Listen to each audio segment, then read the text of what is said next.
വിവിധ ആവശ്യങ്ങൾ ഉന്നയിച്ച് കോപ്പറേറ്റീവ് എംപ്ലോയീസ് ഓർഗനൈസേഷൻ 13-ന് സെക്രട്ടേറിയറ്റ് മാർച്ച് നടത്തും. 1000-ലധികം പേർ പങ്കെടുക്കുന്ന മാർച്ച് PK കുഞ്ഞാലിക്കുട്ടി MLA ഉദ്ഘാടനം ചെയ്യുമെന്ന് ഭാരവാഹികൾ വാർത്താസമ്മേളനത്തിൽ പറഞ്ഞു. ശമ്പള പരിഷ്കരണത്തിന് ശേഷം കുടിശ്ശികയായ 7 ഗഡു ക്ഷാമബത്ത ഉടൻ അനുവദിക്കുക, ജീവനക്കാരുടെ സ്ഥാനക്കയറ്റ അനുപാതം പുനഃപരിശോധിക്കുക തുടങ്ങിയ ആവശ്യമുന്നയിച്ചാണ് സമരം. രാവിലെ 10:30-ന് തിരുവനന്തപുരം പാളയം രക്തസാക്ഷി മണ്ഡപത്തിൽ നിന്നാണ് മാർച്ച് തുടങ്ങുക.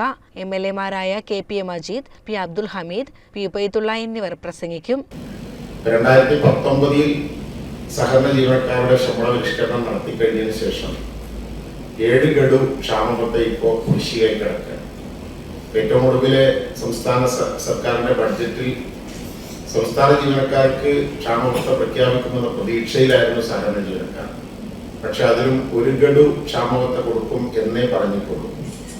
മൊത്തം മറ്റു കാര്യങ്ങൾ ശമ്പള പരിഷ്കരണവും 2014 ഏപ്രിൽ 1 കൂടി കുടിശ്ശികയാവുകയാണ്. വാർത്താ സമ്മേളനത്തിൽ വർക്കിംഗ് പ്രസിഡന്റ് ഹാരിസ് ആമിയൻ, സംസ്ഥാന organising secretary N Alavi, secretary CH Muhammad Mustafa എന്നിവരും പങ്കെടുത്തു. CCN മലപ്പുറം.